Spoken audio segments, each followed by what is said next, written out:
Coming up next on the Jeff Crilley Show, you're going to meet an expert on reading faces. Sales departments across the country are suffering because young people just don't have the soft skills needed to seal the deal.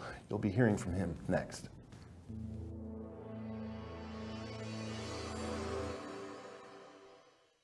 Many are predicting that the worst is yet to come, which is unfortunate, said one person here. Until now, they've enjoyed the reputation of being the nation's icebox. Watched a burglar in his home this morning by webcam. As a journalist of over 25 years, stories are what make my world turn. Reporting live from the Dallas newsroom tonight, Jeff Crilley, Fox 4 News. But in 2008, I took the jump from my familiar life and started a PR firm from my home. We're talking about anyone with a camcorder like the one I'm using becomes a television network. We started slowly growing the company, and we now have over 100 clients, and we've branched into the world of live digital broadcasting. I now own 8 different TV studios and have a huge team, and the stories that I now get to share are sometimes the most important of my life. Life has a funny way of coming around full circle. This is the Jeff Crilley Show. Well, I get up every morning early to send out an email to some 28,000 journalists all over North America and into England, and I'm seeing these articles about etiquette courses for offices because so many of the young people and so many of the remote workers had forgotten soft skills. To talk about soft skills and why it's so critical to success, Brian Galke, he is a founder of Subtle Skills. Thanks for coming on the show. Thank you for having me. I'm excited to be here. Yeah. Well, I love this subject because I think anybody who's any good as an entrepreneur likes to think they're a pretty good salesperson. Right. It's interesting to me that you are naturally an introvert. Yes. Raised in a very loving household, but I felt like I didn't go to school to learn how to communicate with other people. So I call myself an introverted extrovert because I like to be out in public, but then I felt like I was in the prison of my own mind because while I was out, I didn't know how to talk to people. So it was kind of rough. It was a great, because I'd be excited to be around people, and then I'd hide in the corner at the exact same time when I was there. Okay, so you started to bone up on soft skills? I did. So I picked up books on body language, NLP, anything that could teach me about other people, because I felt like I missed that day at school where they taught you like how to communicate and be around people. And the funny thing is, because I was always out, people assumed I was an extrovert, but really I was kind of like suffering on the inside. So what does every good introvert do? They pick up books to figure out how do I overcome this obstacle. And you have a mentor, and I want to give a shout out because I used to interview him when I was at Channel 4. Yes, so Mac Fulfer, I met him in 2010, completely changed my life. So with body language, those type of skills are reactive. But I met Mac and begrudgingly met Mac because a friend came into town, she invited me to dinner, I show up to the restaurant, she doesn't show up. She's like, oh, you need to come meet this guy. And so I went to go meet Mac with a chip on my shoulder because he changed my plans. And we sat down and he analyzed everybody's faces. And it was 8 of us, and he sat down and he dissected everyone to a T, including me. And I was instantly hooked because this was the first proactive skill I had ever heard of. Body language is reactive. Micro-expressions are reactive. So many things, somebody has to go take a DISC assessment before you can figure out how to talk to them. But people's faces tell you a little bit about them. And it's not about judgment, it's about understanding other people. And so I met him in 2010, studied with him through 2011. I would drive from Dallas to Fort Worth twice a month, hour drive each way. And then in 2012, I got certified. And the smartest thing I did was I had my buddy get certified at the exact same time so that we could go out and like tag team and kind of gamify it. And it changed my life. It took me from being on the help desk to being a regional vice president of sales, because when you learn to focus on someone else, you get out of your own way. Completely changed my life. I want to pull up your website, and as we scroll down the website, I want to talk about some of the different industries that you like to speak to, because I can imagine that any company with a sales department needs you right now. Sales department, customer service. What we've lost is, this is the best invention known to man, but the problem with it at the same time is our cell phones distract us from having face-to-face communications. I know myself well enough to know if I had a smart watch the entire time I was talking, I'd be like, yep, So I can't wear a smart watch for that very reason. But these are great communication devices, but it's taken away people's ability to have live one-on-one conversations versus wanting to have the perfect situation.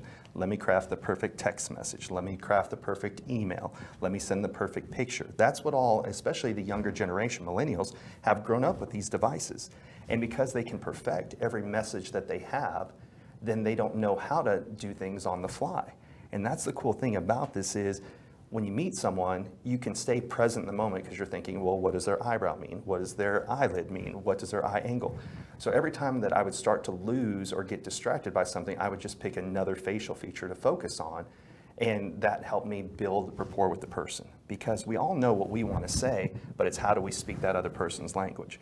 And that's really what face reading is about, is how to look and decode somebody's facial features to figure out, are they auditory? Are they visual? How do they take in information? How do they process information? And so it's kind of like traveling to another country. And I told you this story earlier. When I was young and I used to travel to other countries, I expected them to speak English. And if they didn't, I'd speak English louder, which is the worst touristy or the obnoxious American tourist then. What I learned is if I go to a country and I learn basic phrases, good morning, good evening, please, thank you, where's the bathroom, the important stuff, right? Mm-hmm. It changed my travel experience because I was attempting to speak their language. And people can tell when you're trying to speak their language versus when I'm pushing my agenda. And the number one problem that salespeople have is they have commission breath.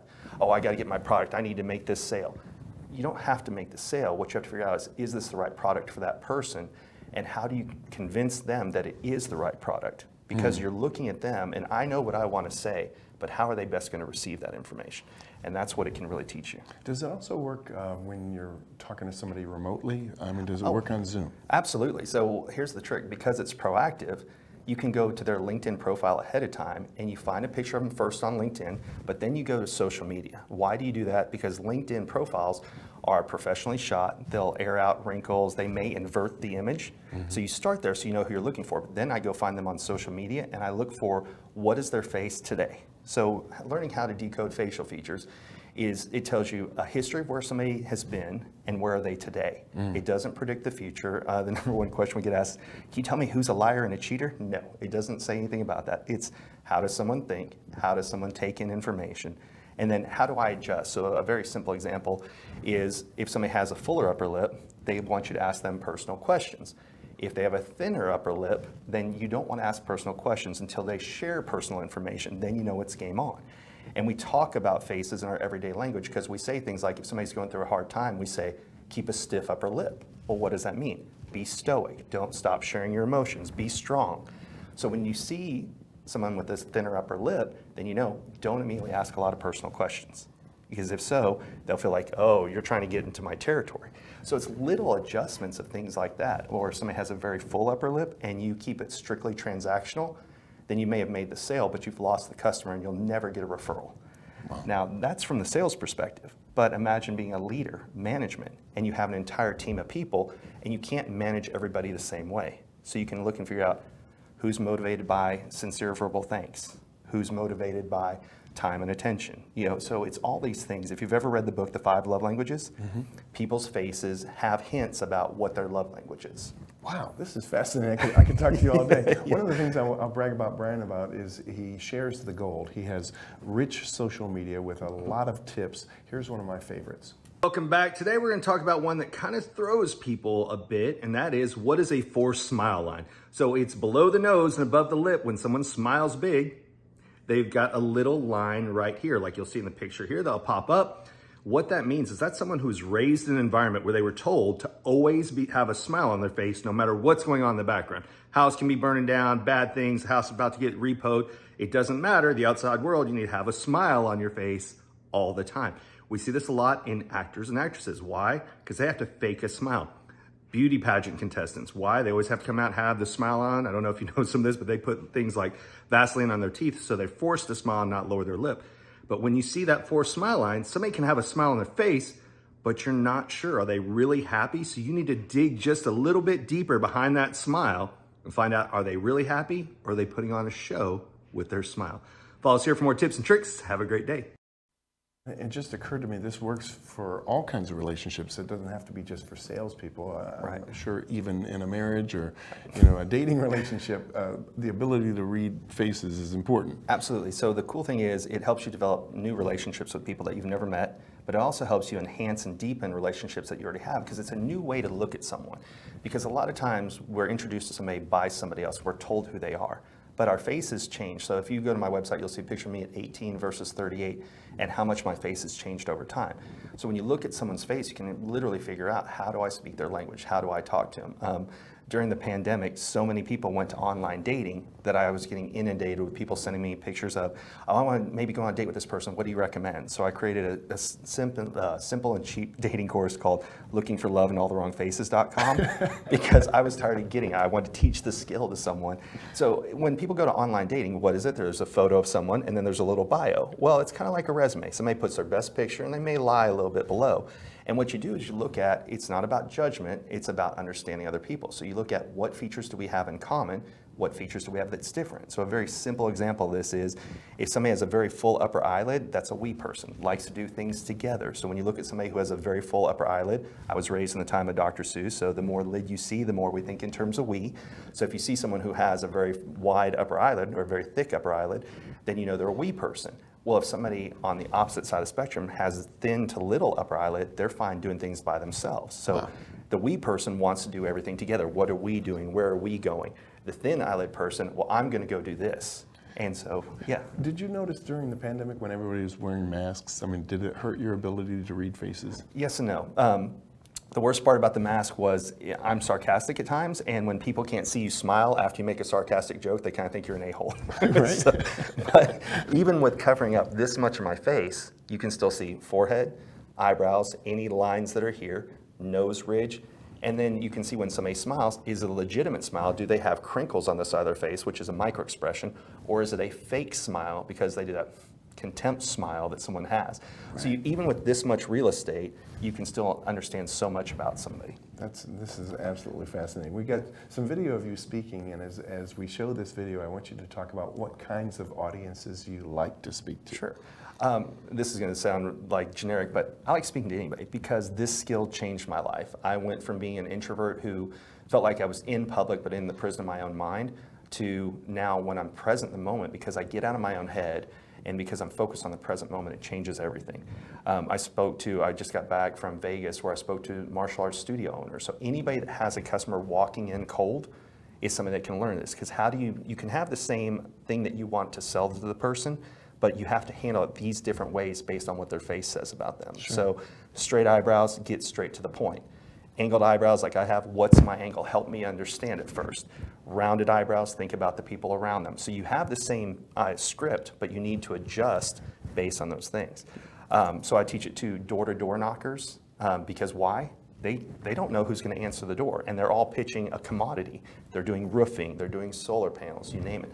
But I really love when it's more about the coworkers and or leadership and management. Why? Because that's how you improve everyone's life. There's 4 basic human needs: physical safety, emotional safety. We want to feel seen and heard, and we want to feel connected. The seen and heard and the connected is what, when you learn to understand people based on their facial features, you're giving them your time and attention in a time when we're distracted. And it creates that one-on-one connection with someone. And we can feel when somebody's making it about us versus making it about them. I can imagine you would be very popular with trial attorneys because they have to read the faces of the jury and know whether or not should they use emotion, should they use logic.